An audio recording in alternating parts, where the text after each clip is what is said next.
Bonjour à tous. Succès BF reçoit aujourd'hui Yannick Boka, le célèbre consultant, formateur en social media marketing et spécialiste en création de contenu. Installez-vous confortablement et ne partez pas pour ne rien manquer de la success story de l'homme qui est devenu une référence en matière de communication digitale en Afrique francophone.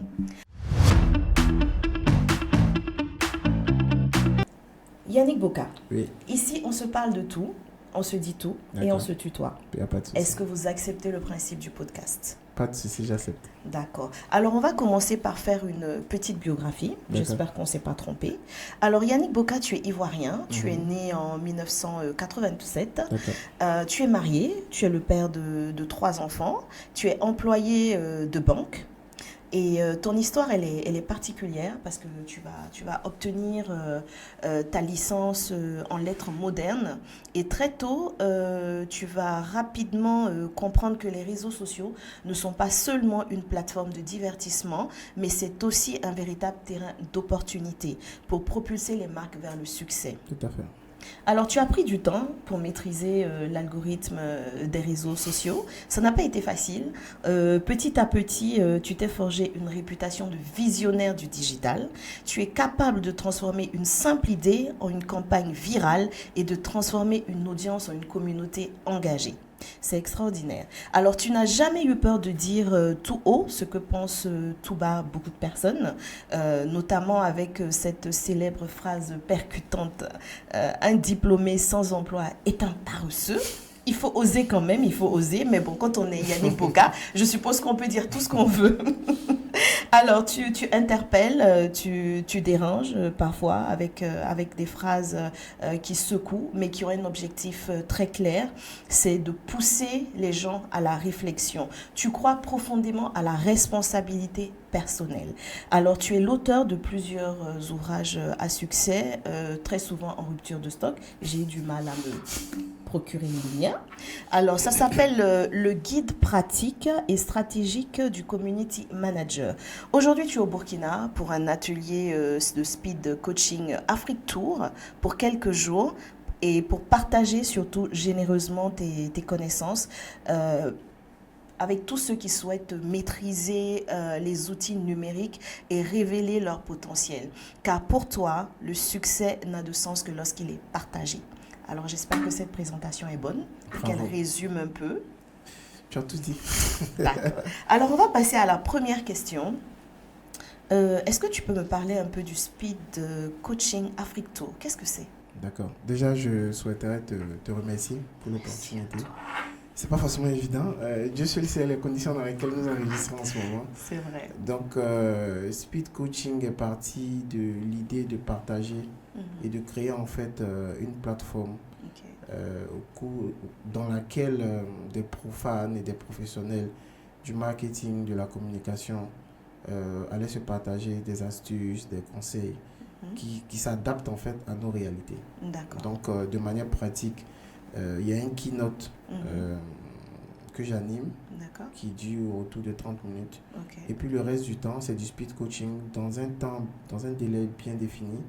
Je donne des solutions pratiques à des entrepreneurs, à des gens du métier. Et j'ai des guests qui sont également des spécialistes dans le domaine qui font des contributions. Voilà. D'accord. C'est aussi une plateforme ou du moins une rencontre au cours de laquelle des spécialistes locaux ont la possibilité de faire des mises en relation avec des entreprises et des chefs d'entreprise qui recherchent des prestataires. Donc je profite en même temps pour faire la part belle à mes confrères qui sont sur place pour rencontrer également des potentiels clients. Voilà. D'accord. Et ceux qui n'ont pas eu l'opportunité de participer, est-ce qu'il y a une date pour qu'ils puissent éventuellement prendre part à cela? Ou le Burkina, après, on va attendre 1 an, 2 ans? C'est quoi le programme? Alors, tout est dans la main de Dieu. Hein?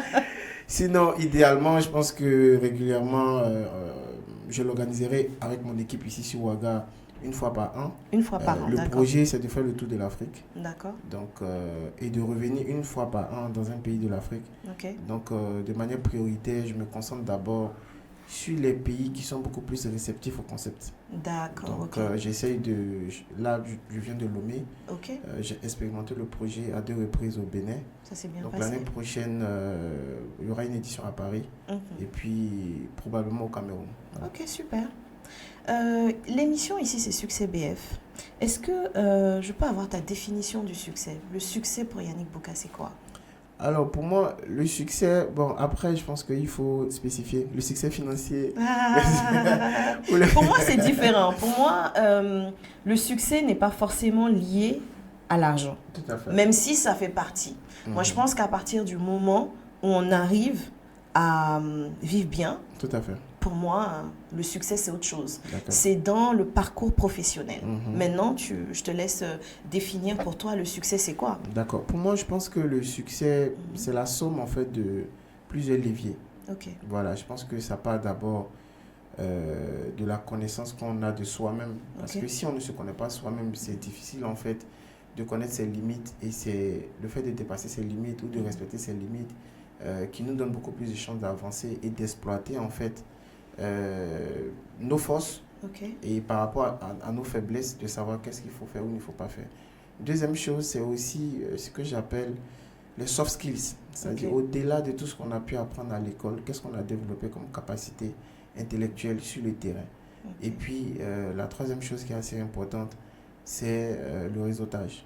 Donc, je pense que le succès, c'est la somme un peu du savoir-faire, du savoir-être, et puis de notre capacité à aller vers les autres. Parce qu'on ne peut pas gagner tout seul, en fait. Voilà.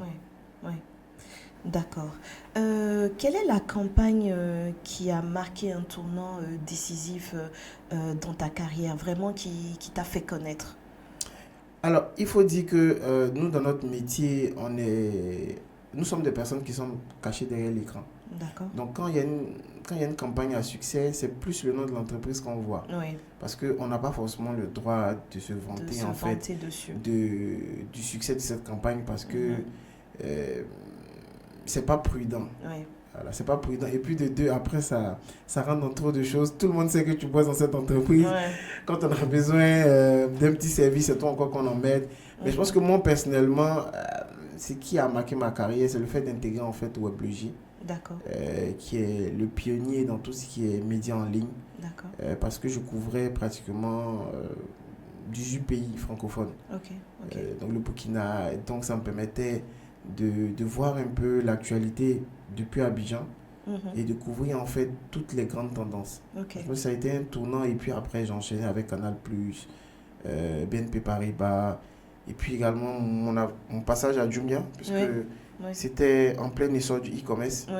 Ça m'a permis de voir d'une autre manière en fait le métier que je pratiquais. Voilà. D'accord. Alors tu es influenceur. Tu es aussi influenceur. Quelle place en fait tu accordes à ta vie privée, c'est-à-dire dans ce monde où tout semble surexposé? Comment tu gères ta vie privée? Parce que tu es marié. Tout à fait. Et en même temps tu es très connu, donc je suppose que ça doit pas être facile. Tu dois sans doute de temps en temps recevoir pas mal d'attaques, si tu vois ce que je veux dire. Donc comment tu arrives à gérer honnêtement ton quotidien en étant Yannick Bouka et en étant aussi un père de famille et un mari attentionné? Comment tu fais? Alors, je pense qu'il y a quelque chose que... Bon, c'est un concept que j'appelle un peu le couloir humanitaire. Je pense que quand tu arrives à la maison, il y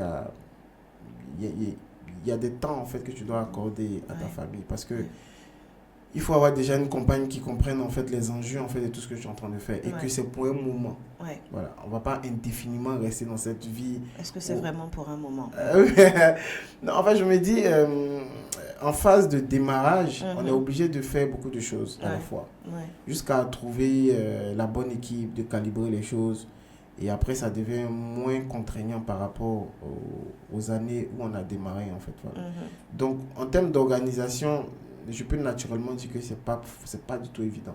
De loin, on a vraiment l'impression que je ressemble à quelqu'un qui est très organisé. Mais c'est un combat de tous les jours, quoi. On essaye de trouver la bonne combinaison qui, au final, pourra bien marcher. Donc, je peux dire, avec l'aide de mon épouse, on essaye vraiment d'organiser les choses comme on le peut. Mais au quotidien, c'est pas du tout facile pas parce facile, que je porte la casquette de cadre dans une entreprise, je porte la casquette de formateur, de consultant, de créateur de contenu, de formateur et également de chef d'entreprise. Donc, ça laisse pas beaucoup de temps, hein. C'est difficile, hein. Voilà. Et bon, je dis aussi que Dieu fait les choses, hein. Voilà, Dieu fait les choses. Voilà. Beaucoup de personnes me demandent comment j'arrive à faire ça. Je dis que la seule personne qui peut répondre à ça, c'est Dieu, en fait. Voilà. Et puis après, je me dis, j'insiste en fait pour dire que c'est pour un temps.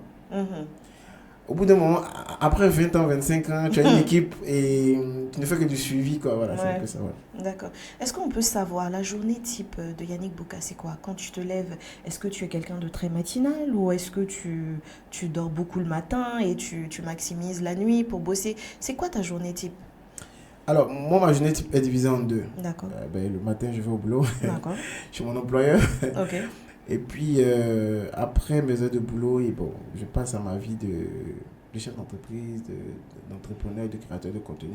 Il faut dire aussi que moi, j'ai eu en fait la facilité de m'organiser en tant que chef d'entreprise. C'est-à-dire, quand j'ai de l'argent qui rentre dans le projet entreprise que je crée, automatiquement, je réinvestis cet argent-là dans le recrutement d'une équipe. Ok.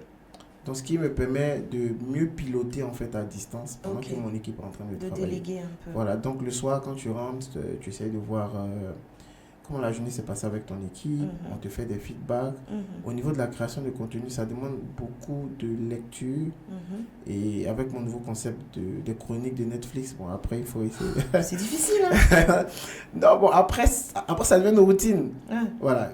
C'est un peu comme quelqu'un qui est dans quelque chose, mais qui ne sent pas en fait que c'est dur. Parce qu'en fait, maintenant, ça devient une routine. Voilà, c'est un peu ça. Et puis, j'ai des objectifs à atteindre. D'accord. Voilà, j'ai des objectifs à atteindre et je travaille pour atteindre mes objectifs. Voilà, c'est aussi simple que ça. D'accord. Alors, quel conseil tu peux donner aux petites entreprises pour maximiser leur impact sur les réseaux sociaux avec un budget limité? J'insiste sur budget limité parce que les community managers, ils sont bien gentils. À chaque fois, ils te disent ouais, mais tu veux toucher combien de personnes? Si tu veux toucher tant de personnes, il faut payer ça. Mais en réalité, c'est pas évident quand on commence, hein. Moi, pour avoir commencé, que ce soit dans les vêtements, Made in Africa, c'est vraiment difficile. Tu as une boutique, tu as une vendeuse, tu as la connexion Internet, tu as tellement de charges que c'est vrai, il faut communiquer. Parce que Facebook, forcément, il ne fait pas ça, Zach, il ne fait pas ça gratuitement. Il faut bien lui donner quelque chose. Mais comment on peut communiquer de manière efficace sur les réseaux sociaux quand on est une petite entreprise et qu'on n'a pas énormément, disons, allez, on peut se donner un exemple. On peut dire, on a 50 000 francs par mois pour booster. Est-ce que c'est suffisant ou est-ce que c'est pas la peine? D'accord. Déjà, il faut comprendre que quand on doit promouvoir un produit, au-delà d'avoir un bon produit, il faut être très ingénieux. Surtout quand on n'a pas un gros budget. D'accord. On a de potentielles personnes qui sont prêtes à promouvoir le produit pour nous. Okay. Mais tout de suite, on a le regard fixé vers des personnes qui ont une grande audience, forcément pour nous aider. Il y a des leviers, il y a un processus, il y a également pas mal de petites choses qu'on peut faire au fil du temps pour construire cette visibilité-là. Mais le défaut, c'est qu'on est pressé. Bon, parce que aussi souvent, on a besoin d'argent pour fonctionner. Justement, donc une chose est de vendre, une chose est de travailler sur sa communication et son positionnement. C'est deux choses différentes.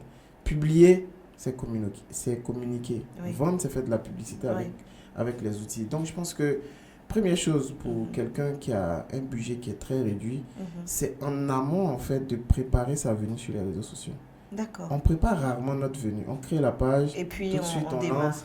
Et quand c'est comme ça, c'est très difficile. D'accord. Une très bonne préparation, quelqu'un qui est très bien préparé, il n'échoue jamais sur les réseaux sociaux. La préparation, c'est quoi? Alors, la préparation, c'est déjà de s'entourer des gens qui connaissent. Ok. Donc déjà de s'entourer des gens qui connaissent, de s'entourer des gens qui sont très ingénieux et qui ont eu déjà cette expérience-là d'utiliser un faible budget pour avoir de gros résultats. Faible budget pour de gros résultats, ok. Et une fois que tout ça c'est bien cuisiné, quand on arrive sur les réseaux sociaux, on sait que la semaine 1, c'est déjà pour mettre du contenu sur la page. La semaine 2, c'est pour faire des partenariats. La semaine 3, c'est pour faire des échanges de visibilité. La semaine 4, on a déjà le produit qu'on lance, mais on lance d'abord un premier échantillon pour tester, pour faire des précommandes. La semaine 5, on sait que c'est pour sponsoriser une publication, pour faire une campagne de notoriété, pour que cette publication-là puisse rester dans l'esprit des gens. La semaine 7, on active le compte TikTok, parce que sur le compte TikTok, il y a un tel type de contenu qu'on doit publier. Donc, c'est juste une question de préparation. D'accord. Beaucoup d'entrepreneurs qui n'ont pas un gros budget ne préparent pas leur arrivée sur les réseaux sociaux. C'est beaucoup plus par feeling et par passion. Et quand on arrive, on est très surpris parce qu'on a entendu en fait qu'avec les réseaux sociaux, ça va être facile. Ça va être facile. Ça va être rapide. Et il y a beaucoup de personnes aujourd'hui qui se cassent la tête, même sur TikTok. Parce que tout le monde dit oui, aujourd'hui c'est beaucoup plus facile sur TikTok. Mais Dieu seul sait comment les gens se tapent la honte sur TikTok aujourd'hui avec 100 vues, 50 vues. Ils sont assez frustrés. Ça fait pitié. C'est juste un manque de préparation. Avant d'arriver sur les réseaux sociaux, vaut mieux se faire accompagner et entourer par un spécialiste. D'accord. Qui est à la fois un connaisseur, un technicien, et également aller vers des personnes qui ont déjà percé ce domaine-là pour avoir des conseils, parce que c'est assez difficile de rentrer dans un milieu où on n'a pas de dévancier en fait. Voilà. Est-ce que tu recommandes la formation ? Est-ce que tu recommandes à un entrepreneur de se former ? Moi, je te donne un exemple. Moi, pour ma boîte, pendant longtemps, j'ai délégué. J'ai délégué la gestion de ma page Facebook. J'ai tout délégué. Mais à un moment donné, j'ai décidé de me former pour comprendre un peu comment ça fonctionne. Parce que de formation, moi, je suis une communicatrice, c'est-à-dire spécialiste communication, mais communication traditionnelle. OK, les réseaux sociaux, c'est autre chose, je le dis chaque fois. Mais en fait, je me suis formée et je trouve que Canva, c'est un truc extraordinaire pour un entrepreneur qui n'a pas assez de budget. Et je ne sais pas qu'est-ce que tu penses du fait de se former. Est-ce que tu encourages les entrepreneurs qui n'ont peut-être pas un gros budget comme moi à se former pour être un peu indépendants, savoir booster, savoir faire un petit ciblage pour se débrouiller sans avoir forcément de gros moyens? C'est quoi ton avis là-dessus? C'est important non seulement de se former dans la partie communication, mais c'est important de se former aussi en tant que gestionnaire d'entreprise. Parce que très souvent, on a souvent le regard vers ce type de formation assez opérationnelle. Mais on a aussi besoin d'un accompagnement au niveau stratégique. Un vrai passionné n'est pas forcément un bon manager. Un bon manager n'est pas forcément un bon gérant de business. Et très souvent, quand on commence à gérer un business, on vient avec notre idée et on se dit oui, je suis capable de faire ça. Mais on oublie en fait que dans la gestion même de cette activité, il y a plusieurs choses qu'on va gérer. Les ressources humaines, la logistique, les émotions. Tout ça, on ne se forme pas. Et on arrive et il y a beaucoup de choses qu'on n'arrive pas à gérer. C'est vrai que c'est peut-être un problème de moyens, mais c'est d'identifier en fait les priorités en termes de formation. Comme tu l'as dit tout à l'heure, c'est important de se former en Canva. Moi, par exemple, je n'utilise pas Canva, j'utilise PowerPoint. J'utilise PowerPoint pour faire des merveilles que Canva utilise, mais parce que je me suis habitué à utiliser des outils qui sont gratuits. PowerPoint, c'est par excellence l'outil qui est déjà plus ou moins dans l'ordinateur. Donc, la formation, elle est très importante.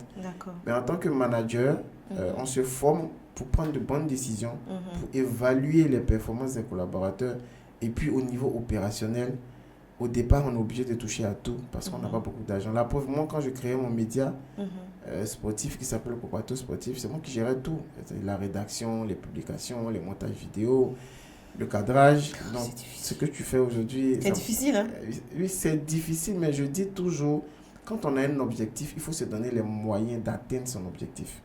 D'accord. S'il faut courir 100 km pour atteindre son objectif, ben courons. Et donnons-nous les moyens de supporter en fait la douleur et pour arriver jusqu'à son objectif. Donc, si on n'est pas assez ambitieux pour atteindre son objectif, on ne va pas avoir les résultats qu'il faut.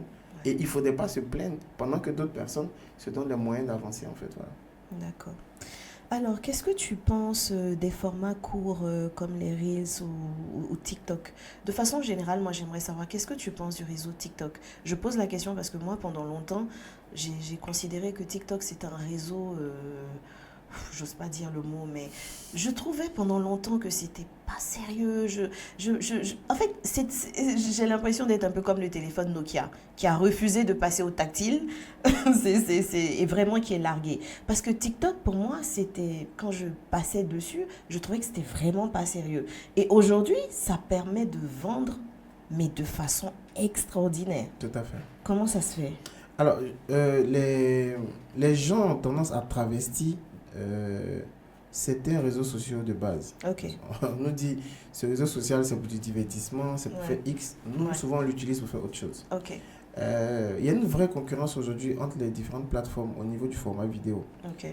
Et les réels sur Facebook et Instagram, TikTok avec son format, Snapchat avec ses formats courts, YouTube également s'est mêlé dans la danse avec les shorts.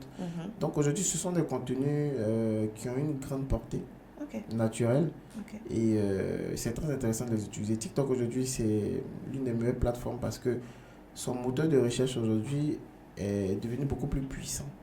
Donc on a la possibilité de faire des recherches avec la barre de recherche de TikTok pour trouver vraiment du contenu qu'on recherche en fait. Voilà. Donc, je pense que moi-même, c'est cette année que je suis arrivé sur TikTok, mais j'utilisais TikTok pour faire de la veille. Ok, d'accord. Voilà. D'accord. Est-ce que tu peux nous parler de ce livre, le guide pratique et stratégique du Community Manager? Est-ce que tu peux nous parler de ce livre?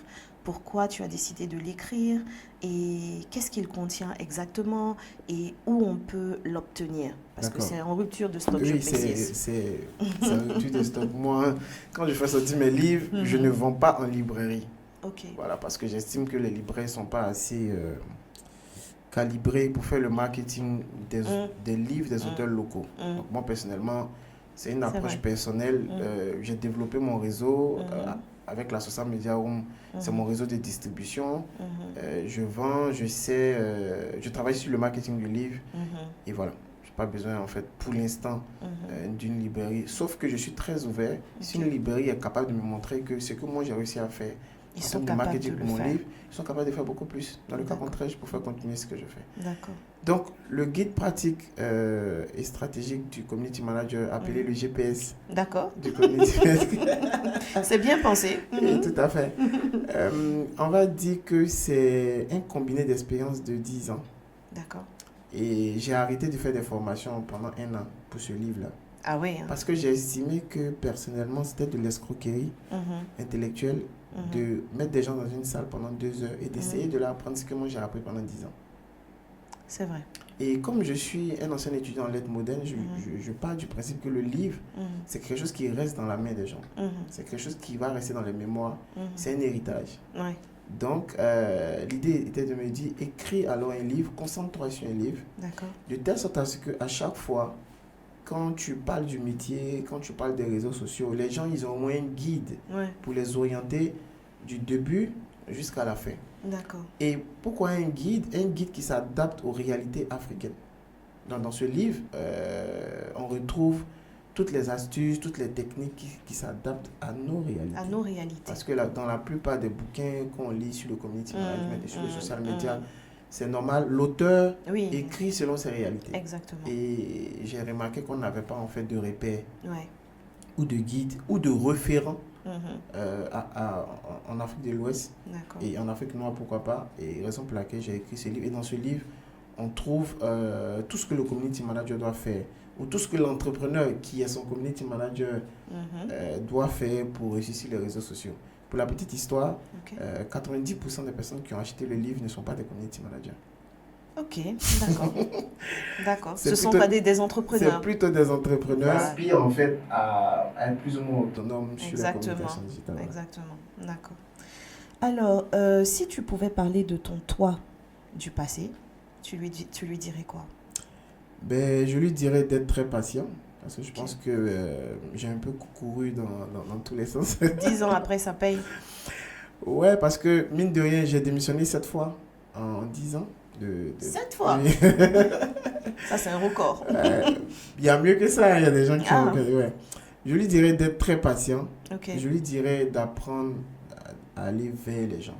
Parce que je pense que en famille africaine, on ne nous apprend pas vraiment d'aller vers les gens. On nous dit travaille bien, sois excellent, seul le travail paye. Bon, la personne qui a écrit seul le travail paye, en fait, il n'a pas terminé sa phrase. Seul le travail paye, je dirais à ce moment d'avant là que seul le travail ne paye pas en fait. Il faut bien s'entourer. Il faut aller à la rencontre des gens. Il faut voyager. Et moi aujourd'hui, c'est ce que j'essaye de faire pour montrer l'exemple à mes cadets et également à mes enfants. Il ne faut pas se fermer au monde. Il faut voyager. Ça, c'est... Il faut voyager, il faut se créer un réseau et surtout, il faut prendre la parole. C'est surtout ça.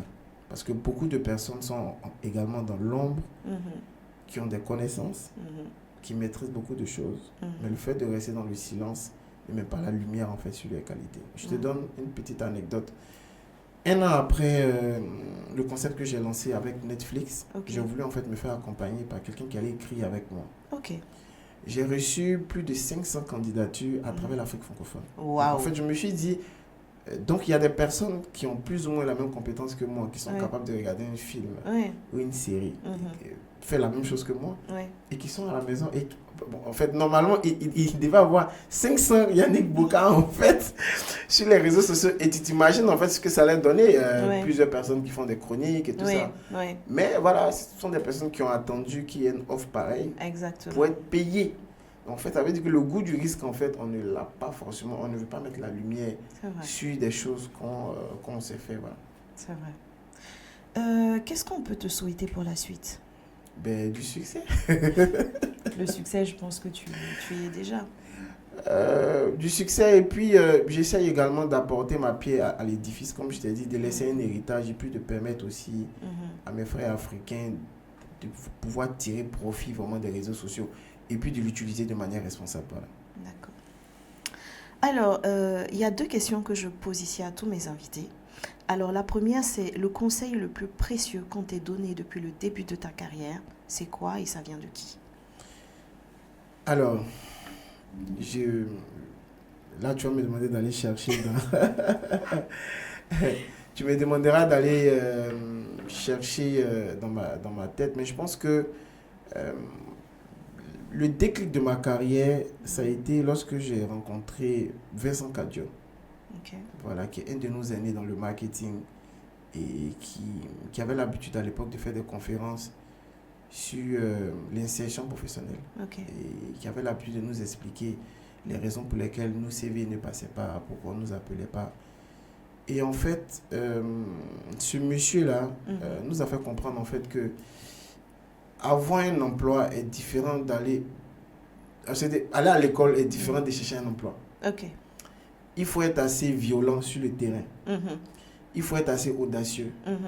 Et il ne faut pas en fait se poser de limites. C'est à partir de là que moi, mes démissions se sont enchaînées. Parce que si mais quand tu démissionnes, c'est que tu as quelque chose? Oui. En fait... on ne démissionne pas pour démissionner. Ou à la limite, si tu veux, j'ai été débauché 6 fois. Voilà. Ah, là, c'est mieux. C'est mieux dit. Là, je comprends mieux. Voilà. Ok, d'accord. D'accord. Alors, la deuxième question, c'est est-ce que tu penses que la chance fait le succès ou est-ce que tu penses que c'est le travail qui fait le succès? J'aimerais un pourcentage. C'est quoi le rapport pour toi entre le travail et la chance? Je pense que ça dépend du milieu dans lequel on est, en toute franchise. Franchement? Oui. Parce que je me dis, naître dans un milieu de bourgeois nous donne déjà beaucoup plus de chance par rapport à quelqu'un qui n'est pas né dans un milieu de bourgeois. En fait, celui qui naît dans un milieu de bourgeois, il a déjà une chance déjà que celui qui naît dans un environnement qui n'est pas bourgeois en fait. Mais sur le terrain, les chances sont égales parce qu'on a vu également des enfants de riches qui avaient tous les outils pour réussir, mais finalement, avec le manque d'encadrement et le manque de responsabilité, n'ont pas pu réussir. C'est pour ça que je dis au départ de la course, ces personnes-là ont déjà en fait une avance parce qu'elles ont grandi dans des familles qui connaissent déjà l'importance de plusieurs outils. Quand par exemple tu nais dans une famille modeste, il y a des choses que tu as envie de faire, des outils que tu as envie d'acquérir, mais on ne voit pas en fait l'importance de mettre à ta disposition par exemple un ordinateur beaucoup plus tôt, peut-être acheter des abonnements dans une bibliothèque beaucoup plus tôt. En fait, ce sont des choses à la limite qui sont pas forcément prioritaires. Mais dans une famille de riches, eux ils savent en fait que c'est des choses qui sont déjà prioritaires. Donc, je dis déjà à la naissance, on va dire jusqu'à maximum 10 ans, il y a déjà quelqu'un qui a déjà de l'avance. Mais à partir de 15 ans, 17 ans, on a tous les chances égales. Parce que je pense que la volonté de réussir, c'est quelque chose de très fort en fait. Voilà. D'accord. Moi, j'aimerais que tu reviennes avant de clôturer l'émission sur quand tu dis qu'un diplômé sans emploi est un paresseux. Tu le penses vraiment? Oui, je le pense. Pourquoi? Je le pense parce qu'aujourd'hui, moi, je suis un diplômé en lettres modernes. Oui. Mais je n'ai jamais exercé dans une profession qui nécessitait d'avoir ce diplôme, en fait. Ok. Aujourd'hui, quand on a un diplôme, il faut se dire que sur le terrain, si notre diplôme, cette compétence-là ne répond pas à un besoin d'une entreprise sur le terrain, on aura des difficultés à avoir un emploi. Ok. Du coup, quand on finit d'avoir son diplôme, la question qu'il faut se poser, c'est qu'est-ce que je dois faire? Quelle est la compétence supplémentaire que je dois avoir pour m'adapter au marché? Ouais. Raison pour laquelle, quand je parle de paresse, ce n'est pas péjoratif. C'est une manière de dire, il faut qu'on se bouge en fait. Oui. Il faut qu'on se bouge pour se dire, bon, j'ai bien envie de travailler. J'ai bien envie d'être embauché par une entreprise. Mais est-ce que ce que je possède aujourd'hui comme compétence répond aux besoins de cette entreprise? Je donne le cas par exemple de mon petit frère direct, qui est un diplômé en finance. Mais il a fallu qu'il développe des compétences en Excel pour percer le marché du monde de l'emploi. Parce que c'était la compétence supplémentaire qu'on attendait de quelqu'un qui a fait les finances. Donc, la paresse, ce n'est pas vraiment une paresse injurieuse, mais c'est de dire en fait qu'on doit se bouger. Donc, un diplômé sans emploi qui n'a pas de boulot aujourd'hui, c'est quelqu'un qui ne se bouge pas. Après, beaucoup de personnes m'ont dit, ben, c'est parce que toi, tu as eu de la chance, c'est parce que toi... tu viens d'une famille où tu pouvais... voilà, tout à fait. Mais après, je lui dis, il y a des personnes qui sont nées dans des familles moins nanties aujourd'hui qui sont au sommet. Je suis d'accord. Donc, c'est dire en fait que il faut juste en fait se poser la question. Est-ce que les compétences acquises à l'université, surtout qu'à l'université, on ne nous apprend pas vraiment une compétence, à part les personnes qui ont fait le droit. Sinon, nous qui sommes des filets littéraires, on nous apprend... On nous donne de la connaissance. Et c'est à nous sur le terrain de transformer cette connaissance-là en opportunité. Mais avant de transformer cette connaissance en opportunité, il faut savoir en fait la mettre dans un moule pour la rendre beaucoup plus raffinée. Pour qu'elle puisse servir en fait au terrain. Voilà. D'accord. Je ne peux pas te laisser partir sans te demander, c'est quoi le conseil que tu peux donner à un community manager aujourd'hui? Est-ce que tu lui dis de poursuivre ses études, d'atteindre un master, une licence ou d'apprendre, de faire des petites formations en ligne, souvent gratuites, parce qu'il y a ça aussi, et de démarrer? Qu'est-ce que tu lui dis? Je lui dirais, première chose, de chercher à rencontrer des aînés. D'accord. Parce que c'est fondamental. Je pense que nous, on n'a pas eu forcément la chance ou le courage peut-être d'aller vers des aînés, mais c'est très important parce que les aînés, ils ont l'expérience en fait. D'accord. Le community management qui est lu, ou peut-être dont les gens parlent sur les vidéos, n'a rien à voir souvent avec le community management en entreprise. Parce qu'il varie en fonction des industries. Le community management dans les médias, c'est différent. Moi, j'ai eu la chance de travailler dans des médias, de travailler dans une entreprise média, entreprise produit, entreprise service, entreprise e-commerce. Donc, j'ai plus ou moins la facilité aujourd'hui de switcher d'une industrie à une autre. Mais le jeune qui arrive, il ne sait pas. Pour lui, on lui dit faire des publications et tout ça. Donc, c'est important d'aller vers des aînés, côtoyer des aînés et surtout côtoyer des confrères. D'autres cieux, pourquoi pas. Parce qu'on apprend toujours des autres. Deuxième chose, c'est important de se former. On ne finit jamais d'apprendre. Donc, si le community manager veut faire des certifications, qu'il le fasse. Obtenir même des masters, c'est toujours important parce que nous sommes dans un milieu francophone où nous avons encore des entreprises qui font l'équivalence ou qui sont très regardants sur le diplôme acquis avant de te payer un bon salaire. Donc, c'est toujours important d'avoir des diplômes. Troisième chose, c'est d'intégrer des communautés. Raison pour laquelle moi j'ai créé la Social Media Room, mais il peut y avoir d'autres communautés. Intégrer une communauté de personnes qui font le même métier que nous, c'est très bénéfique. Parce qu'on gagne 2 ans, 3 ans d'avance par rapport aux erreurs que les autres ont commises. C'est un état d'esprit qu'il faut avoir. Oui, c'est un état d'esprit. Et en fait, je pense que c'est un état d'esprit obligatoire. Et c'est ce que normalement tous les champions, la plupart des personnes qui ont réussi, essayent de faire. Et puis surtout, bon, nous on n'était pas très brillants à l'école, donc on essaie... Tu sais, souvent, c'est quand tu es trop brillant que tu te dis que toi seul, en fait, tu peux faire. Tu peux y Voilà. arriver, oui. Nous autres, on n'était pas vraiment brillants, donc on essayait d'avoir des gars sur le côté pour faire des séances d'études et tout ça. Donc, la solidarité, l'esprit de partage, c'est quelque chose qui fait avancer, en fait. Voilà. D'accord. Yannick Boka, merci d'avoir pris le temps de répondre à nos questions, de t'être livré sans filtre avec une envie profonde de partager ton parcours et ton expérience. On te souhaite de réussir encore plus, merci. Même si c'est un peu difficile, parce que tu as déjà accompli beaucoup de choses. Et je tiens vraiment à dire merci. C'est vrai que dans cette émission, j'ai une règle, je ne parle pas de politique et je ne parle pas de religion. Mais aujourd'hui, j'aimerais dire merci à Dieu pour ta présence, parce que si aujourd'hui tu es là, il y a tellement de plateaux à Ouaga, mais quand même, tu as accepté venir. Donc, merci à Dieu et merci à toi d'être venu sur mon plateau. Et Yannick Boka, on te souhaite tout le bonheur du monde parce que je pense que côté succès, en tout cas, tu y es déjà. Et comme je le dis à chaque fois, la chance aide parfois à atteindre ses objectifs, mais le travail aide toujours. Bonne soirée.